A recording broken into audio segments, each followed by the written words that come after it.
హైదరాబాద్ మీర్పేటలో అదృశ్యమైన బాలుడి ఆచూకీ లభ్యమైంది. మీర్పేటలో మాయమైన మహిదర్ రెడ్డిని తిరుపతిలో పోలీసులు గుర్తించారు. సీసీటీవీ దృశ్యాల ఆధారంగా గుర్తించిన పోలీసులు కుటుంబ సభ్యులను కలిసి తిరుపతికి బయలుదేరారు. ట్యూషన్ కు అని చెప్పి మహిదర్ రెడ్డి ఆదివారం ఇంట్లో నుండి బయటకు వెళ్లిన సంగతి తెలిసిందే. అనంతరం మలక్పేట రైల్వే స్టేషన్లో టికెట్ కొన్నట్లు పోలీసులు గుర్తించారు. బాలుడిని బైక్ పై తీసుకువెళ్తున్నట్టు సీసీటీవీలో రికార్డైంది. ఘటనపై బాధిత తల్లిదండ్రులు పోలీసులను ఆశ్రయించడంతో వెంటనే స్పందించిన పోలీసులు గాలింపు చర్యలు చేపట్టారు. ఇక సీసీ ఫుటేజ్ల ఆధారంగా జల్లెడపట్నం పోలీసులకు చివరికి తిరుపతి వెళ్లినట్లు గుర్తించారు.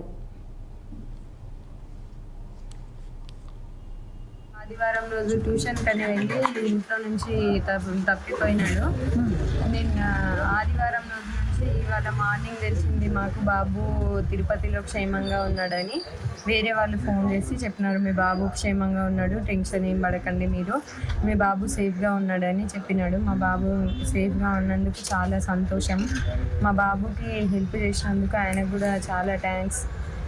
అందులో మీడియా వాళ్ళకి, మా కాలనీ వాళ్ళకి, గోపి యాదవ్ అన్నకి, విజయలక్ష్మి మేడంకి, పోలీస్ వాళ్ళకి, సబితా మేడంకి, అందరికీ పేరు పేరున చాలా థ్యాంక్స్. అసలు మా బాబుని కాపాడినందుకు చాలా హైదరాబాద్ ఎన్ని గంటలు బయలుదేరావు? ఎప్పుడు మొన్న 5కి బయలుదేరిన, ట్రైన్లో ఎక్కిన, వచ్చిన. ఎందుకు వచ్చావు తిరుమలకి? గతంలో ఎప్పుడు వచ్చినావా? వచ్చిన 15 టైమ్స్ వచ్చిన పేరెంట్స్ తోని. ఈసారి ఒంటరిగా వచ్చావు? ఎందుకు వచ్చావు ఒంటరిగా? పేరెంట్స్ చెప్పలేదు నువ్వు? డబ్బులు ఉండిందా? డబ్బు ఉండిందా అసలు? డబ్బు 1000 రూపాయలు దాకా.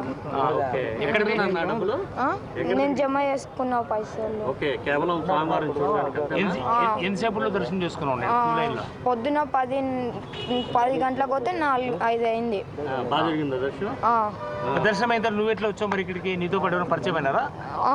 ఒక అన్న దింపేస్తే నేను వచ్చేసిన ఇక్కడికి. మమ్మీకి కాల్ చేసిన, మమ్మీ నేను వస్తున్నా అని చెప్పి.